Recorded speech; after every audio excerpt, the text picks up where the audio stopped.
비와 더위를 떨고 이 자리에 나오신 여러분들을 주님의 이름으로 환영합니다. 우리 찬송가 419장 주 날개 및 내가 편안히 쉬네. 주님 안에서 참 평안을 누리시는 저와 여러분들 되시기 바랍니다.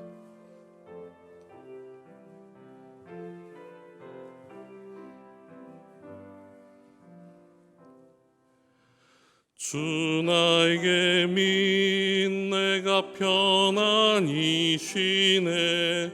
밤 깊고 비바람 불어쳐도 아버지께서 날 지켜주시니 거기서 평안히 쉬리로다. 주 날개 및 평안하다. 그 사랑 끈을 짜니뇨. 주 날개 및 내 쉬는 영혼 영원히 거기서 살리. 주 날개 및 나의 피난처 되니 거기서 쉬기를 원하노라. 세상이 나를 위로치 못하나 거기서 평화를 누리리라. 주 날개 및 평안하다. 그 사랑 끈을 짜니뇨. 주 날개 및 내 쉬는 영혼 영원히 거기서 살리. 주 날개 및 참된 기쁨이 있네. 고달픈 세상 길 가는 동안 나 거기 숨어 돌보심을 받고 영원한 안식을 얻으리라. 주 날개 및 평안하다. 그 사랑 끈을 짜니뇨.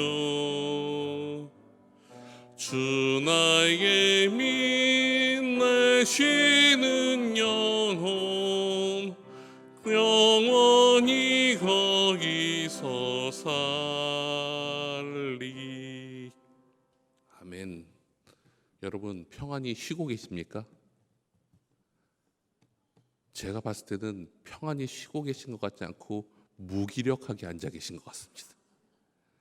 주님 안에서 여기 보면 3절에 보면 기쁨을 누리면서 평안함을 누려야 되는데 여기서 이렇게 날이 더워서 이렇게 부채질하면서 무기력하게 찬양을 부르시는데 그렇게 말고 정말 주님이 주신 평안으로 기쁨을 누리며 주님 앞에 나갔으면 좋겠습니다. 그래서 우리 다시 한번 찬송가 419장 찬송 평안함을 만끽하며 주님이 나와 함께 계시고 내가 주님 품 안에 있기에 너무나 행복하다는 얼굴로 목소리로 찬양 부르시겠습니다. 419장입니다.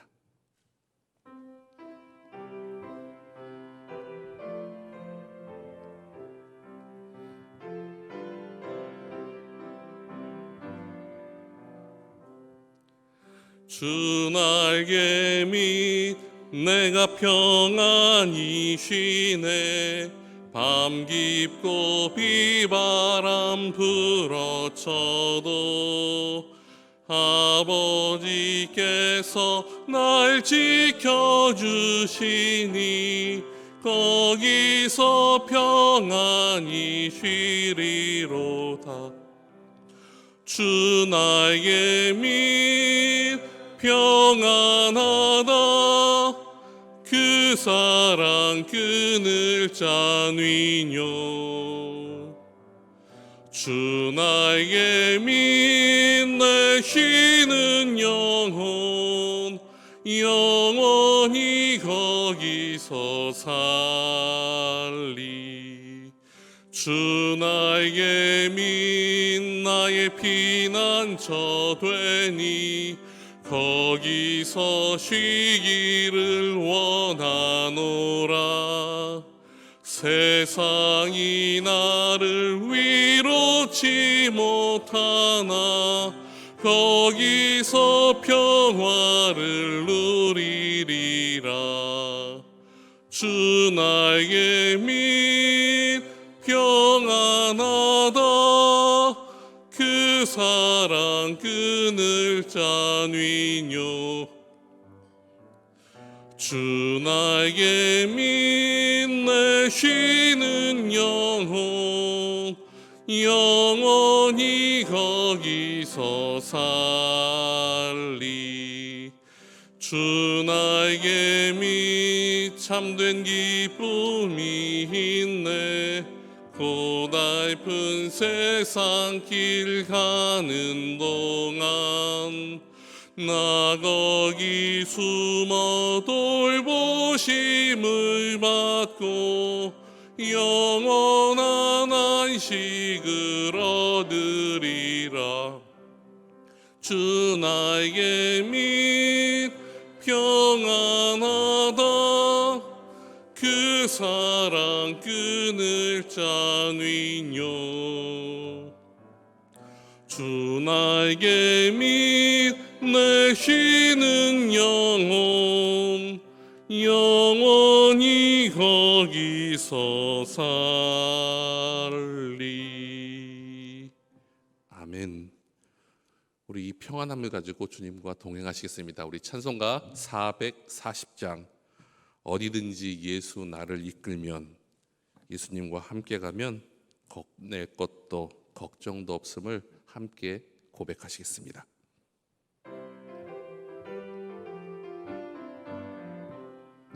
어디든지 예수 나를 이끌면 어디든지 예수 함께 가려네. 예수 함께 아니 가면 나 겁고 예수님과 동행하면 겁 없네. 어디를 가든지 겁낼 것 없네. 어디든지 예수 함께 가려네. 세상 친구 모두 나를 떠나도 주와 함께 동행하면 왜네. 가는 길이 위태하고 험해도 어디든지 예수 함께 가려네. 어디를 가든지 겁낼 것 없네. 어디든지 예수 함께 가려네. 어두운 그늘 나를 애워쌀 때에 주가 함께 계심 믿고 자려네. 죽은 후에 전국에서 깨어나 예수 함께 길이 살리라. 어디를 가든지 겁낼 것 없네. 어디든지 예수 함께 가려네. 너무 많이 쉬신 것 같습니다. 너무 평안히 쉬셔서 이제 예수님 따라서 일어나서 걸어가야 되는데 너무 평안하세요. 그러지 마시고 이번엔 힘차게 다시 한번 박수 치시면서 우리 찬송가 440장 어디든지 예수 나를 이끌면 다시 함께 힘차게 찬송 부르시겠습니다.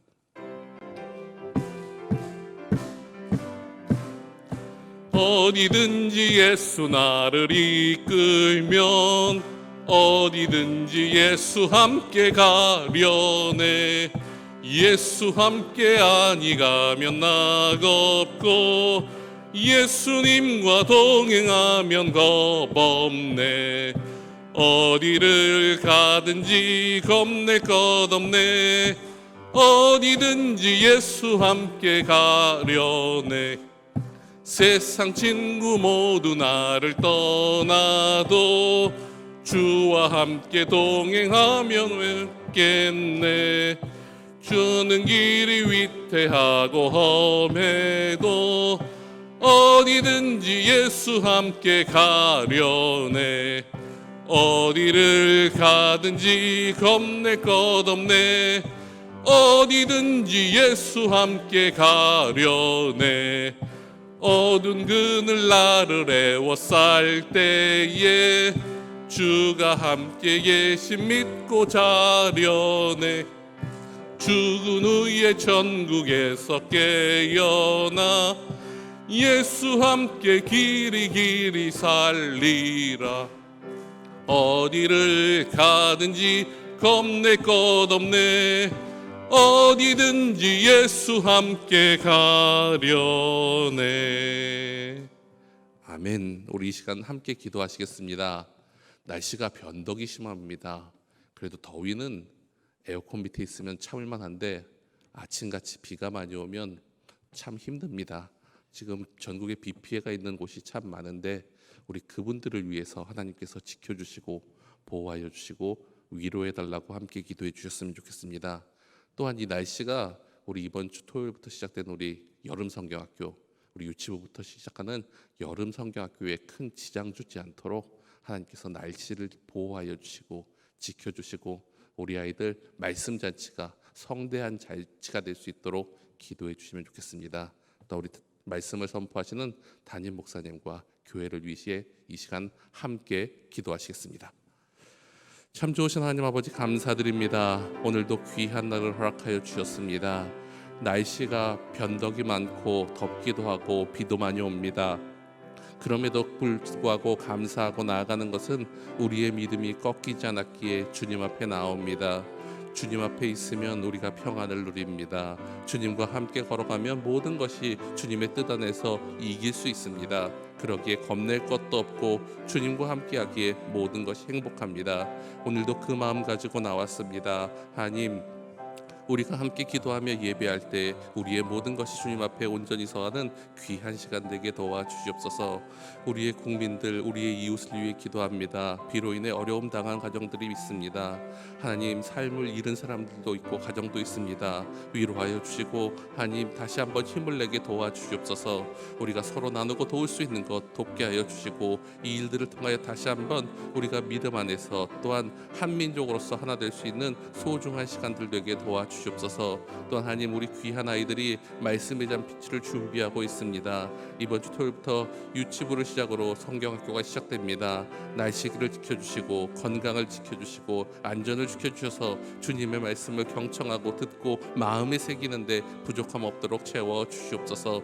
또한 하나님, 우리도 말씀을 듣고자 합니다. 그러기에 하나님, 오늘도 우리 귀한 담임 목사님을 통해서 말씀을 선포해 주십니다. 하나님께서 그 말씀 가운데 허락하시는 그 은혜가 나의 마음 가운데 새겨질 수 있도록 도와주시옵소서. 누구를 위한 말씀이 아니라 나를 위한 말씀임을 기억하고 그 말씀을 받을 때마다 아멘으로 합할 수 있도록 도와주시옵소서. 하나님, 이 여름 다시 한번 우리 교회가 하나 되며 나아가길 소망합니다. 다시 한번 말씀 안에서 거듭날 수 있도록 도와주시고 하나님의 모든 일들을 함께 꿈꾸던 소중한 시간 되게 역사하여 주시옵소서.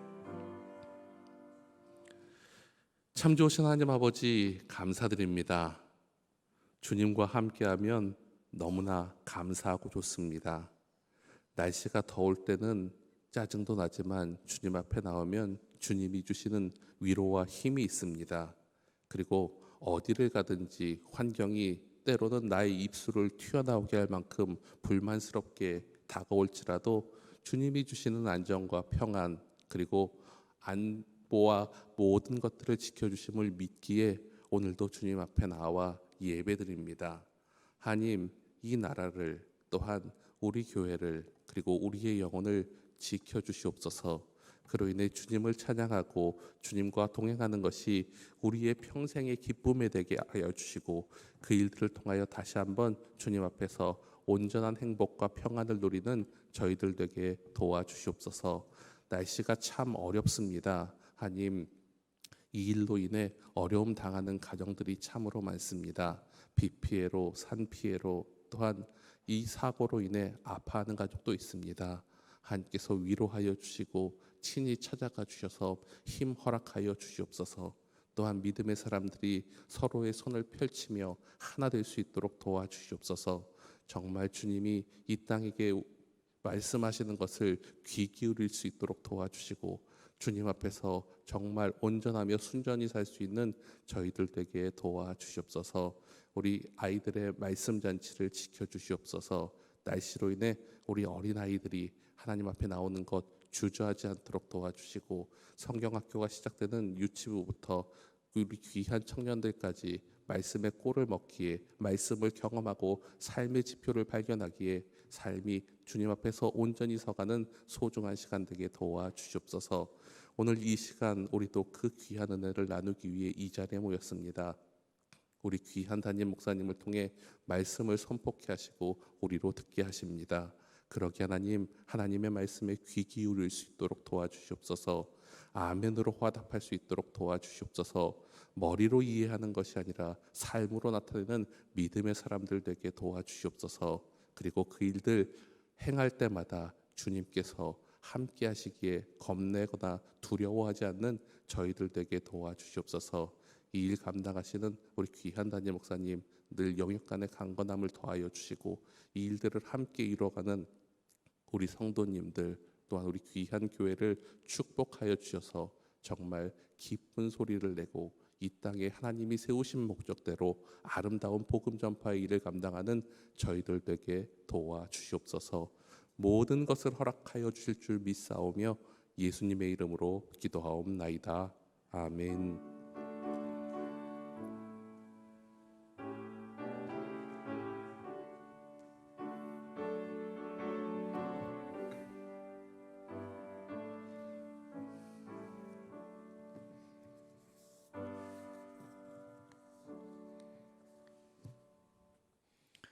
이 시간 하나님께서 우리에게 주신 말씀은 잠언 14장 1절에서 16절의 말씀이 되겠습니다.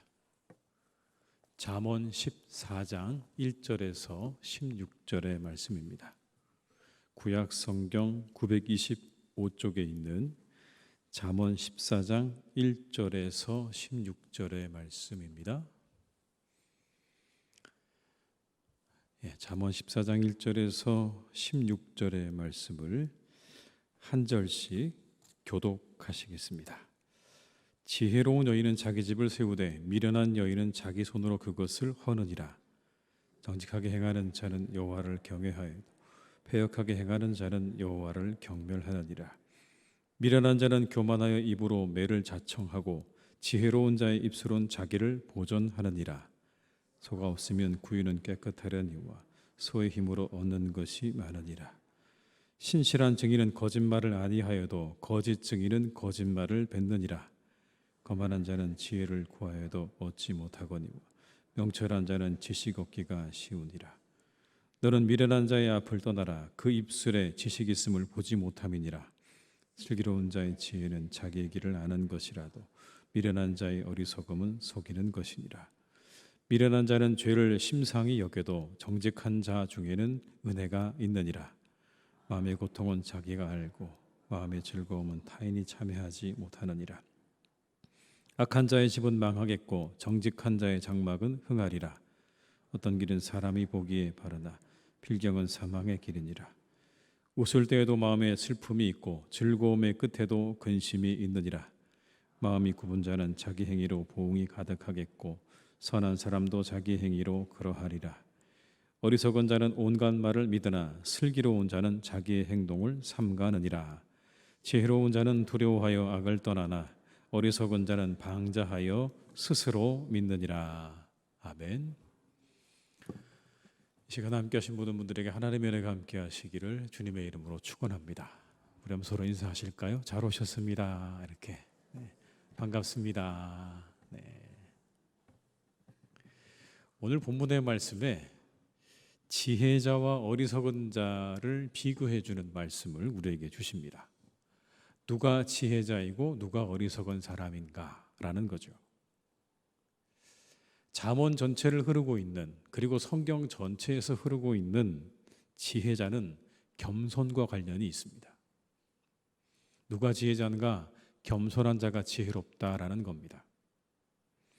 반면에 어리석은 자는요, 교만과 관련이 있습니다. 어리석은 자, 교만한 자다.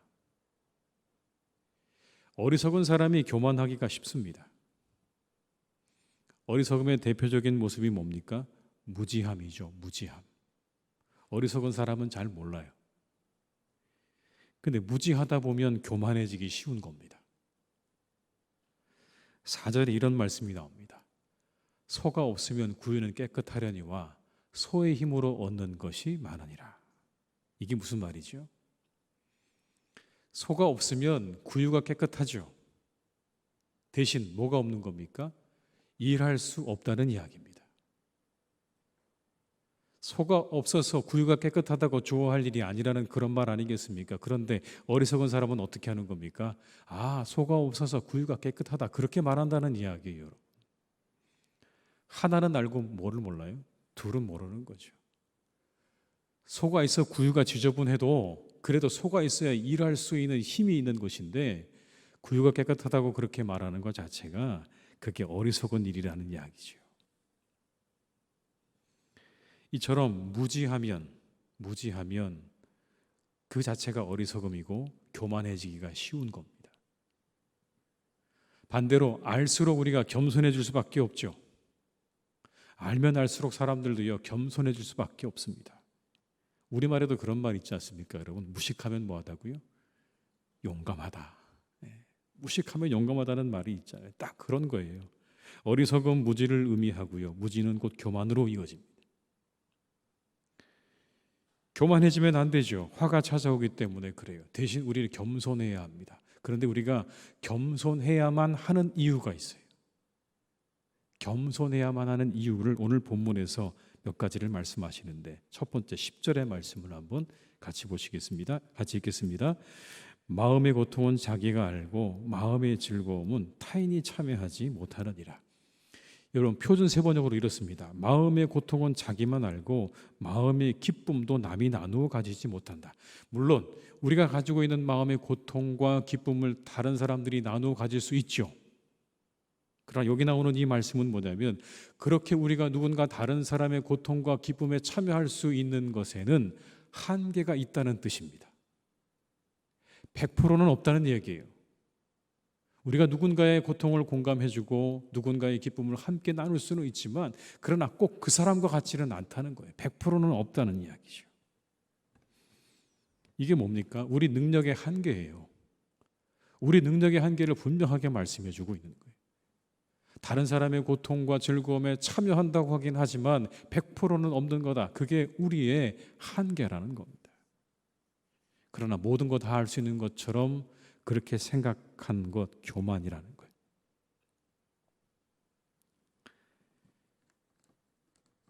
그래서 우리는 여러분 겸손해야 된다는 겁니다. 우리가 다른 사람에게 그렇게 모든 것을 다 똑같이 공감해 줄 수 있는 존재가 아니라는 거예요. 그리고 12절에 또 이런 말씀이 나옵니다. 어떤 길은 사람이 보기에 바르나 필경은 사망의 길이니라.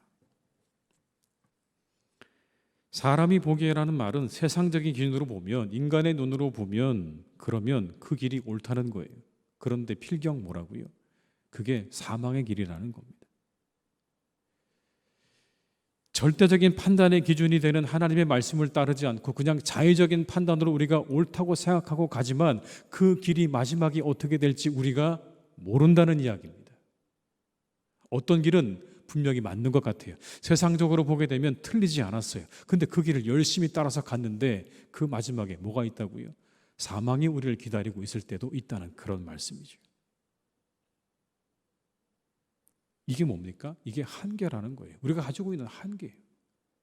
이것저것 다 따져보고 생각해보고 사람들에게 물어보고 그리고 그동안의 모든 경험과 모든 판단들을 다 종합해보고 그러고 난 다음에 내가 지혜를 얻었다고 생각하고 그 길을 걸어갔지만, 그러나 그 길의 마지막에 뭐가 기다리고 있을지 우리가 모른다고 하는 것이, 그것이 뭡니까? 사람의 한계라는 겁니다.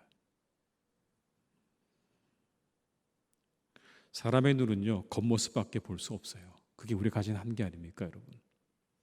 여러분 속마음이 보이십니까? 옆에 계신 분 한번 보세요. 속마음이 보이세요? 아마 속마음이 보이면 우리 못 살걸요? 그렇지 않을까요, 여러분? 그것도 은혜 같아요. 옆 사람의 속마음이 다 안 보이는 게 은혜예요, 여러분. 다 보이면 못 살아요. 그렇지 않습니까? 그럼 제가 만약에 여기서 여러분의 마음이 다 보인다면요, 저 설교 못 할 것 같아요. 적당히 보이는 게 은혜입니다, 여러분. 그것도 은혜예요. 근데 동시에 한계예요. 다 못 봐요. 절대로 우리가 옆에 있는 사람의 마음을 다 모릅니다. 모든 게 다 맞는 것처럼 보이지만 그 결과가 틀릴 때도 많다는 이야기죠.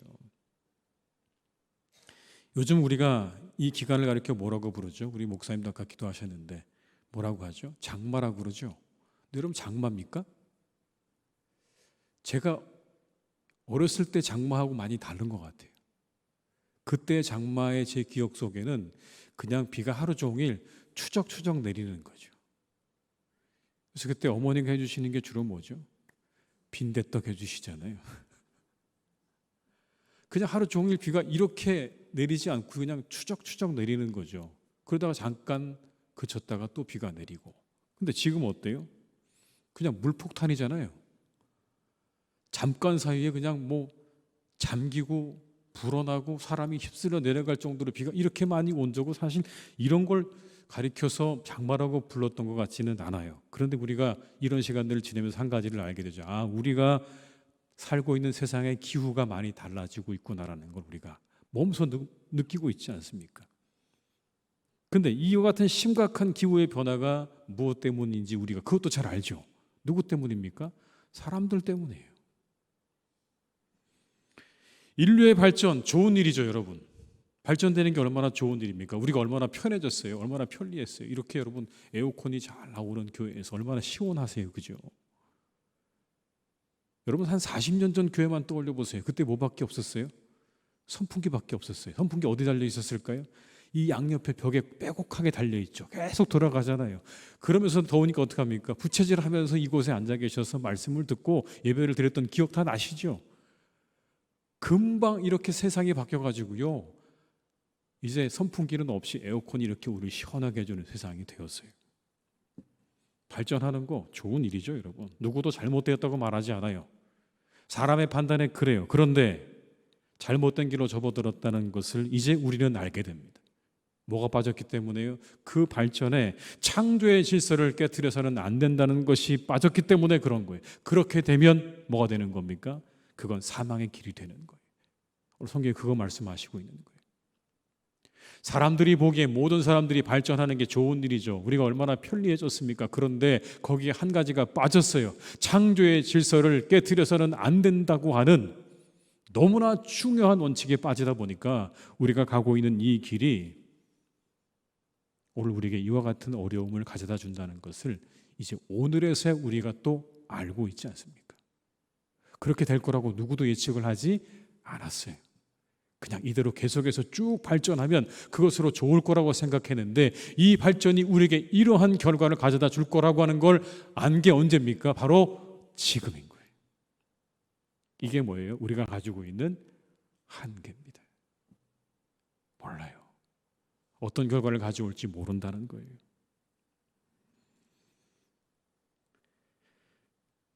이것이 겸손해야만 하는 이유입니다.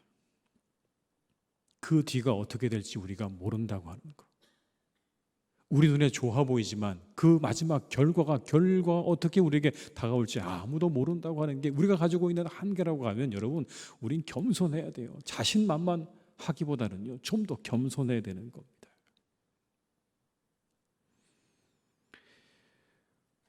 여러분, 이런 말이 있죠. 내가 웃는 게 아니라는 말이 있지 않습니까? 오늘 본문에도 그런 말씀이 나와요. 13절 말씀 볼까요? 웃을 때에도 마음에 슬픔이 있고 즐거움의 끝에도 근심이 있느니라. 여러분, 그 말이죠. 내가 웃는 게 아니라는 얘기. 표준 세번역으로 이렇습니다. 웃어도 마음이 아플 때가 있고 즐거워도 끝에 가서 슬플 때가 있다. 이 구절에 대해서 두 가지 해석을 합니다. 첫째는 이런 거예요.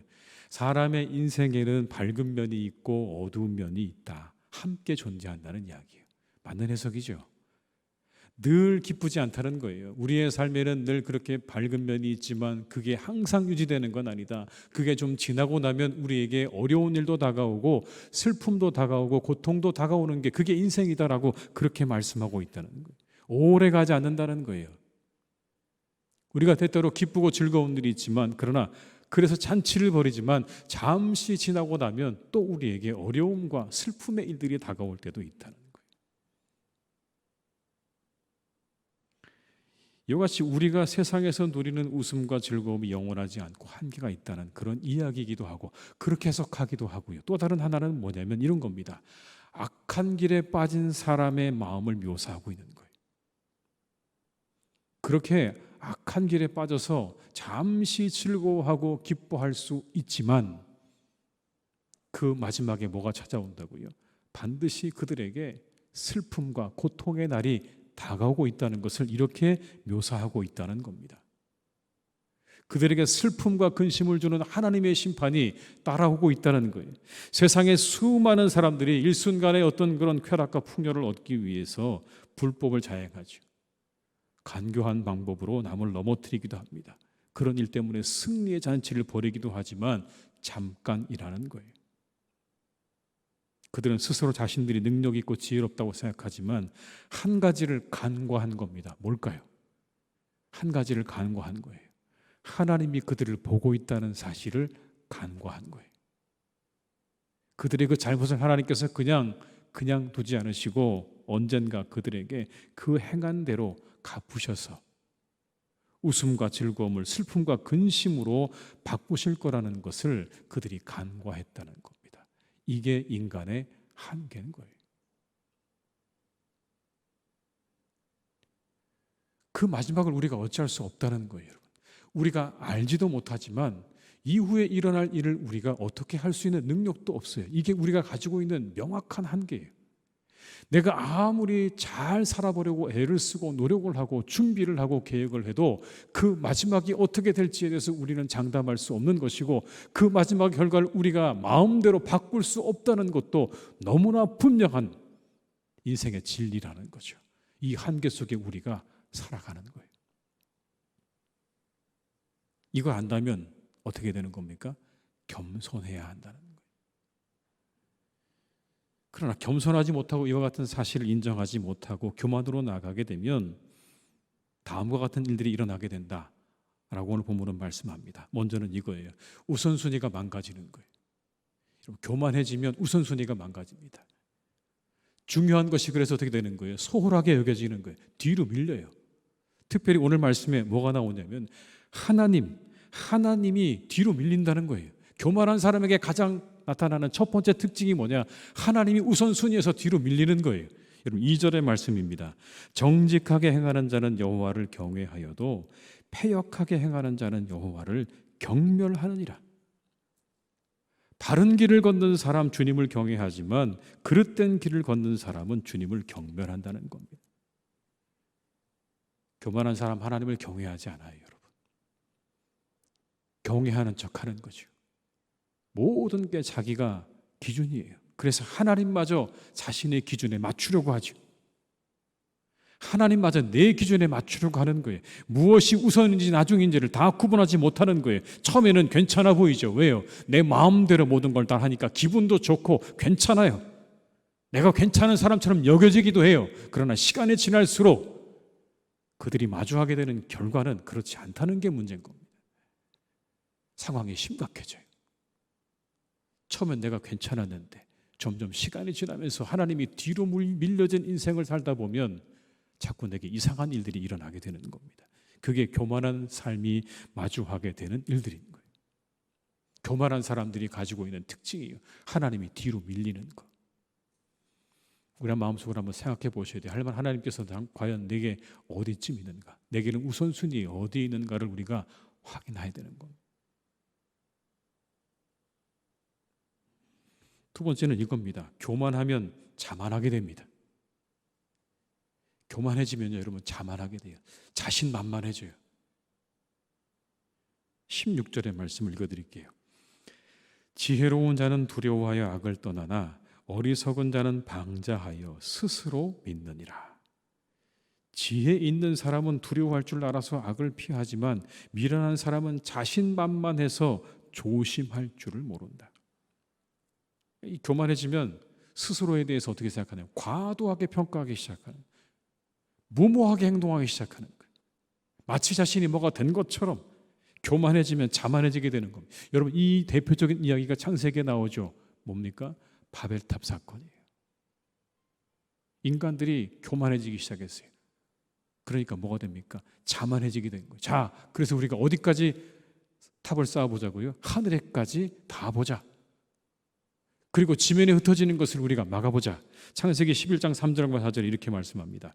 서로 말하되 자, 벽돌을 만들어 견고히 굽자 하고 이에 벽돌로 돌을 대신하며 역청으로 진흙을 대신하고 또 말하되 자, 성읍과 탑을 건설하여 그 탑 꼭대기를 하늘에 닿게 하여 우리 이름을 내고 온 지면에 흩어짐을 면하자 하였더니.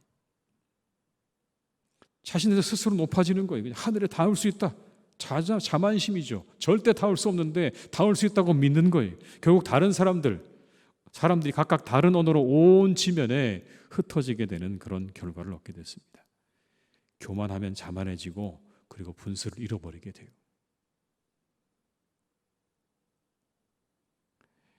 우리가 좀 서로를 여러분 좀 그렇게 대하시면 좋겠어요. 겸손하게 대하시면 좋겠어요. 겸손하게 사랑하는 마음으로 대하시면 좋겠습니다. 우리가 교만해지고 자만해지면 다른 사람을 지배하려고 합니다. 여러분, 그게 교만한 사람에게 나타나는 특징이에요. 스스로 자만심을 가지게 돼요. 내가 다른 사람보다 더 우위에 있다고 생각하기 시작하면요, 다른 사람을 사랑으로 대하고 다른 사람을 겸손하게 대하는 게 아니라 다른 사람을 지배하려고 들기 시작한다는 게 문제인 거예요. 그래서는 안 되죠. 어느 때라도 여러분, 우리 모두가 서로를 높여주고 존중해주고 그리고 사랑하고 그리고 겸손하게 대할 수 있는 그런 교회가 되어야 할 줄로 믿습니다. 우리 그렇게 대하셔야 돼요. 옆에 계신 분을 한번 보시고 사랑의 눈빛으로 사랑합니다 한번 하십시오. 네. 겸손하게 대하셔야 돼요, 여러분. 겸손하게.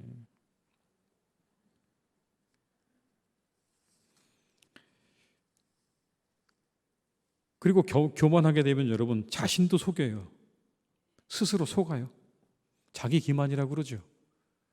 교만해지기 시작하면 자신의 분수를 잃어버리고 자신이 누구인지를 잃어버리기 시작해요. 속는 거예요, 자신한테.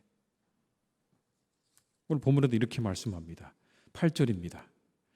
슬기로운 자의 지혜는 자기의 길을 아는 것이라고 아시라도 미련한 자의 어리석음은 속이는 것이니라.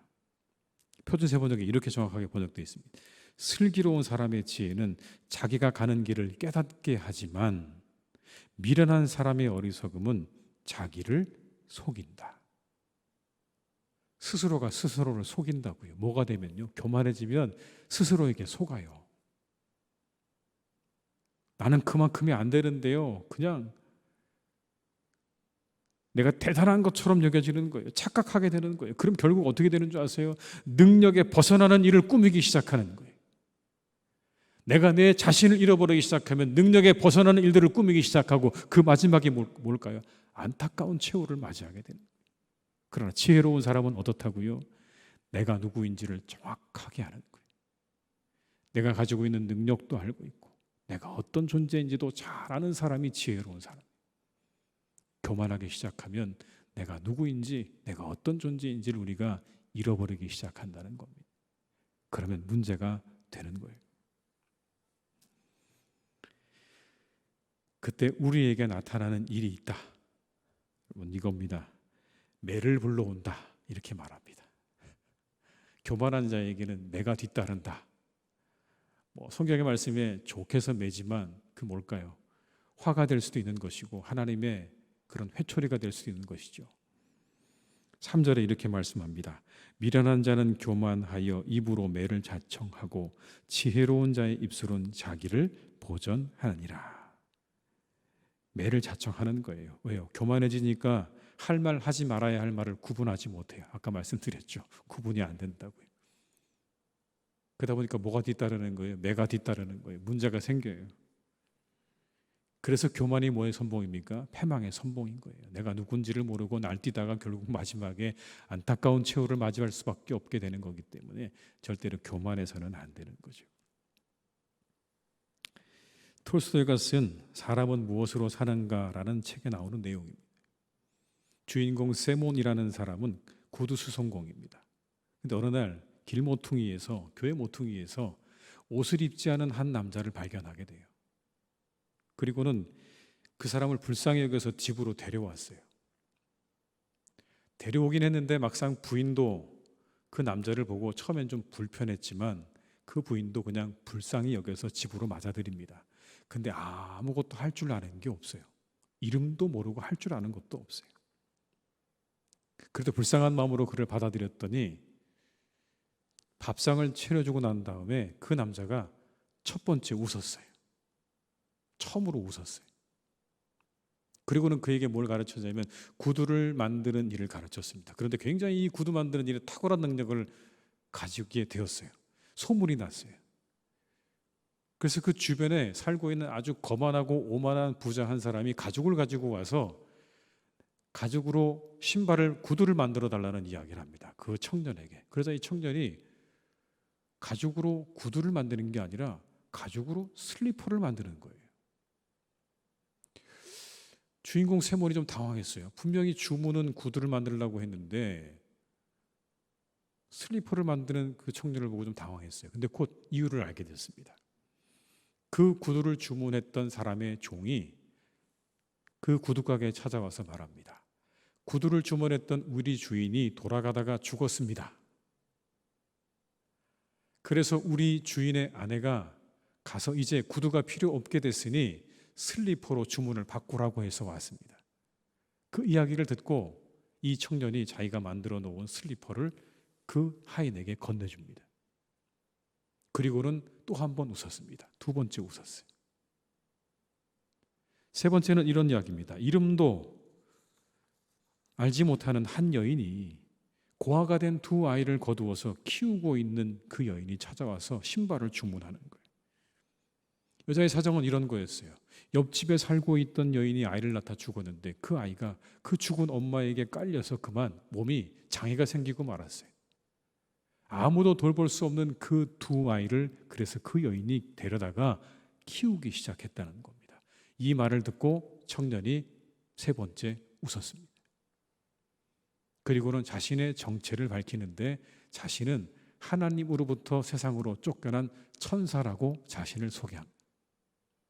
명령을 받았어요. 세 가지 질문에 대한 답을 가지고 돌아오라는 명령을 받았는데 그 세 가지 질문은 이겁니다. 사람의 마음속에는 무엇이 있는가? 두 번째, 사람에게 허락되지 않은 것은 무엇인가? 세 번째, 사람은 무엇으로 사는가? 이 세 가지에 대한 답을 가지고 돌아오라는 명령을 받았습니다. 그 한 번의 웃음 때마다 답을 얻은 거예요. 사람의 마음속에 뭐가 있다고 깨달았을까요? 사람의 마음속에는 사랑이 있구나라는 걸 알게 됐습니다. 두 번째, 사람에게 허락되지 않은 게 무엇인가? 뭐가 허락되지 않았을까요? 정말 자신에게 필요한 것이 무엇인지를 아는 능력이 사람에게는 없다는 걸 알았어요. 그게 두 번째 웃음의 의미였습니다. 마지막 세 번째, 그럼 사람은 무엇으로 사는가? 마지막 세 번째는 뭘까요? 역시 사랑이었어요. 근데 이 두 번째 질문, 사람에게 허락되지 않은 게 뭐라고요? 자신의 필요를 깨닫는 능력, 내게 정말 필요하게 뭔지를 알지 못하는 게 허락되지 않았다는 거예요. 근데 모든 거 다 아는 것처럼 그렇게 할 수 있는 것처럼 생각하고 살아가는 것이야말로 교만 아니겠습니까? 겸손해야 되는 거예요. 우리의 한계를 알고 겸손히 하나님을 경외하고 하나님의 뜻과 하나님의 은혜를 구할 줄 아는 사람이 진정한 지혜자라는 이야기입니다. 잠언이 가르쳐주는 여러분 지혜자는요, 머릿속에 가득 차서 자신이 가지고 있는 그 지혜로 온 세상의 일들을 다 판단하고 그리고 좌지우지할 만한 능력을 가지고 있는 그런 사람을 의미하는 게 아니에요. 여기 나오는 진정한 지혜자는 그것보다 하나님의 뜻을 구하고 하나님께 겸손히 은혜를 구하고 하나님을 경외할 줄 아는 사람이야말로 진정한 지혜자라고 우리에게 가르쳐주고 있는 것입니다.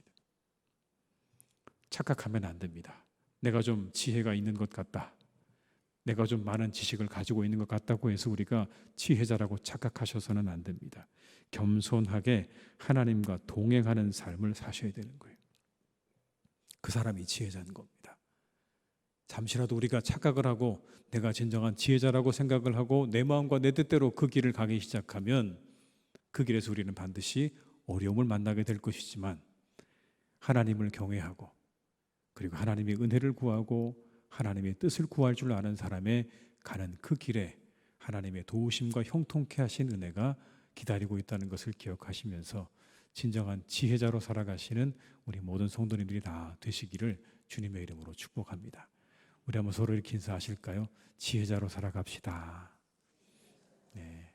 겸손하게 살아갑시다. 이렇게. 네. 겸손하게 지혜자로 살아가시기를 주님의 이름으로 축복합니다. 우리 한번 이 시간 기도하시겠습니다. 기도하실 때 하나님, 교만하지 않고 겸손하게 하옵소서. 겸손히 하나님을 인정하며 하나님의 뜻을 구하며 살게 하옵소서. 우리 교회 평안하에 든든히 서가는 교회가 되게 하시고 성령과 말씀과 기쁨으로 충만한 교회가 되게 하옵소서. 한번 이 시간 이것을 위해서 우리 합심해서 우리 통성으로 기도하시겠습니다. 사랑이 많으신 아버지 하나님, 이 시간 간절히 빌고 원합니다. 주 우리 가운데 역사하시고 인도하신 아버지 하나님, 우리가 교만하지 않게 하시고 겸손하게 하시옵소서.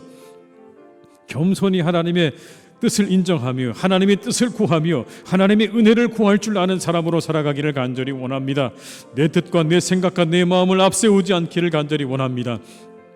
아버지 하나님, 착각하지 않기를 원합니다. 우리가 착각에서 벗어날 수 있기를 간절히 원합니다. 하나님, 우리가 조금 더 겸손해지게 하여 주옵소서. 우리 시대가 하나님 우리에게 마음껏 내 마음껏 살라고 우리에게 이야기를 합니다. 너는 지혜자라고 말합니다. 시대가 지혜로워집니다. 하나님, 그러나 우리가 한 가지를 잊지 않기를 간절히 원합니다. 하나님, 우리가 하나님을 경외하는 것을 잃어버리지 않게 하시옵소서.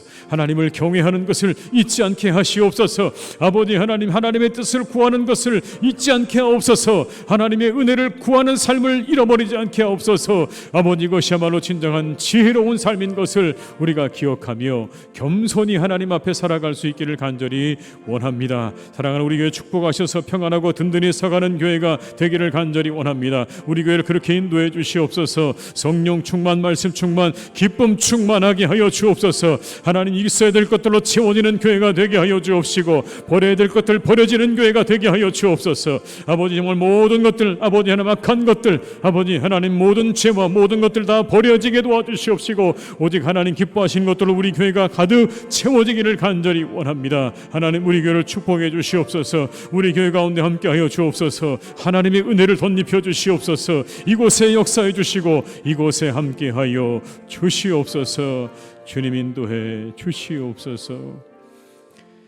다시 한번 기도하실 땐 우리 교회학교 여름 수련회와 성경학교 위해서 한번 은혜 기도하시겠습니다. 하나님, 그 위에 풍성한 은혜를 주시옵소서. 그곳에서 우리 자녀들이 하나님을 체험하고 경험하고 만나는 시간 되게 해달라고 한번 이 한 시간 우리 성경학교 수련회를 위해서 기도해 주시고요, 우리 성도들의 가정을 하나님께서 지켜주시기를, 평안하고 형통하게 환우들을 고쳐주시기를 한번 이 한 시간 다시 한번 기도하시겠습니다. 사랑이 많으신 아버지 하나님, 우리 사랑하는 아버지 교회학교 여름 수련회와 성경학교 위에 주님께서 은혜 베풀어 주시기를 간절히 원합니다. 그 위에 하나님께서 함께해 주시기를 간절히 원합니다. 그 자리에 함께해 주시옵소서. 그 시간에 역사해 주시옵소서. 주의 영을 아버지 그곳에 함께해 주시기를 간절히 원합니다. 그들 가운데 아버지 하나님의 은혜와 역사를 베풀어 주시기를 간절히 원합니다. 주님 만나 주시옵소서. 그들에게 함께하여 주시옵소서. 우리의 사랑하는 자녀들에게 아버지 하나님께서 은혜를 베풀어 주시기를 간절히 원합니다. 주여 아버지, 우리의 사랑하는 자녀들을 붙잡아 주시기를 간절히 원합니다. 아버지, 우리 수련회를 통하여 성경학교를 통하여 하나님 만나는 놀라운 역사를 경험키를 간절히 원합니다. 그들에게 하나님 역사해 주시옵소서. 그들과 함께하여 주시옵소서. 아버지 하나님의 말씀을 덧입혀 주시기를 원합니다. 성령으로 그 가운데 역사해 주시기를 원합니다. 하나님, 그들을 만나 주시고 그들의 영혼 가운데 아버지 하나님의 놀라운 은혜를 베풀어 주시기를 간절히 원하오니 주여 역사해 주시옵소서.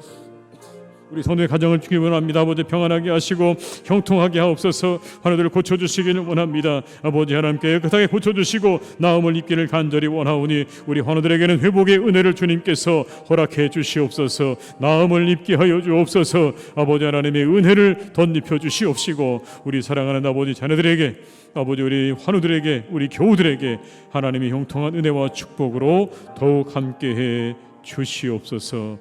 주님 역사하여 주시옵소서. 주님, 아버지 하나님, 우리가 겸손하게 살아갈 수 있기를 간절히 원합니다. 우리는 짧은 인생을 살아가는 유한한 사람들입니다. 심지어 우리가 내일 일어날 일도 우리는 알지 못합니다. 우리가 맞다고 판단되는 일들의 결국이 어떻게 될지도 우리는 알지 못하는 연약한 인생들입니다. 주님, 교만하여서 하나님을 잊어버리고 그리고 하나님을 구하지 않고 하나님이 우선순위에서 뒤로 밀려진 삶을 살아가지 않기를 간절히 기도합니다. 하나님 앞에 겸손하게 무릎 꿇을 수 있는 그러한 믿음을 우리에게 주시옵소서. 하나님의 뜻을 구할 줄 알게 하여 주옵시고 그리고 아버지 하나님의 은혜를 간절한 마음으로 구하며 살아가는 겸손한 사람이 되게 하여 주시옵소서. 내 뜻과 내 마음대로 세상에서 내가 얻은 것들로 내가 내 삶을 마음대로 살 수 있다고 하는 착각에서 벗어나게 도와주옵시고 하나님의 은혜가 있어야만 내가 설 수 있음을 기억하며 겸손하게 하루하루 서가는 우리 모두가 되게 하여 주시옵소서. 우리 교회를 하나님 그 위에 세워주시기 원합니다. 겸손함 위에 세워주셔서 이곳에 하나님의 말씀과 은혜와 성령이 충만하게 임하는 교회가 되게 해주시기를 원하오니 주여 우리 교회를 축복하여 주시옵소서. 사랑하는 교회학교 우리 자녀들의 성경학교와 수련회 위에 주님께서 은혜 부어주시기를 원합니다. 일평생에 잊을 수 없는 시간이 되게 하여 주옵소서. 그들의 영혼 가운데 하나님을 경험하는 시간이 되게 하여 주옵시고 성령의 임재를 체험하는 시간이 되게 하여 주옵소서. 하나님 말씀을 경험하고 하나님 말씀이 그들의 심령 깊은 곳에 새겨지는 시간 되기를 간절히 원하오. 주께서 그 시간 축복하시고 함께해 주시옵소서. 이 무더운 여름 우리 교우들의 가정을 지켜주시고 평안하게 하시고 형통하게 하시고 환우들에게 회복의 은혜를 베풀어 주시기를 간절히 원하옵고 예수님의 이름으로 기도드립니다. 아멘. 네, 교회 소식 한 가지를 말씀드리겠습니다. 우리 주보에 있는 대로 7, 8월은 우리 교회학교 여름 행사가 있는 달입니다. 수련회와 성경학교 위해서 많은 기도와 격려를 부탁드리고요. 일정들을 참고하셔서 여러분 기도해 주시고 또 격려해 주시면 감사하겠습니다. 이 시간 우리 찬송가 285장 찬양하신 후에 주기도문으로 예배를 마치겠습니다. 285장입니다.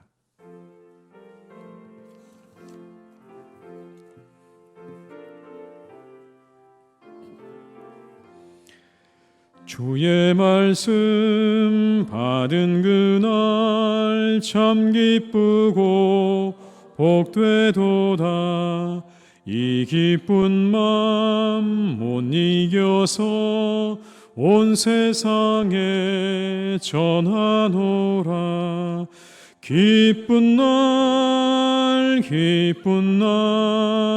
주 나의 죄 다시 쓴 날 늘 깨어서 기도하고 늘 기쁘게 살아가리. 기쁜 날 주 나의 죄 다시 쓴 날 이 좋은 날 내 천한 몸 새 사람이 되었으니 이 몸과 마음 다 바쳐서 영광의 존을 섬기리. 기쁜 날 주 나의 죄 다시 쓴 날 늘 깨어서 기도하고 늘 기쁘게 살아가리. 기쁜 날 기쁜 날 주 나의 죄 다 씻은 날 새 사람 된 그날부터 평안한 맘 늘 있어서 이 복된 말 전하는 일 나의 본분 삼았도다. 기쁜 날 기쁜 날 주 나의 죄 다 씻은 날 늘 깨어서 기도하고 늘 기쁘게 살아가리. 기쁜 날 기쁜 날 주 나의 죄 다 씻은 날. 아멘. 하늘에 계신 우리 아버지 이름을 거룩하게 하시며 아버지의 나라가 오게 하시며 아버지의 뜻이 하늘에서와 같이 땅에서도 이루어지게 하소서. 오늘 우리에게 일용할 양식을 주시고 우리가 우리에게 잘못한 사람을 용서하여 준 것 같이 우리 죄를 용서하여 주시고 우리를 시험에 빠지지 않게 하시고 악에서 구하소서. 나라와 권능과 영광이 영원히 아버지의 것입니다. 아멘.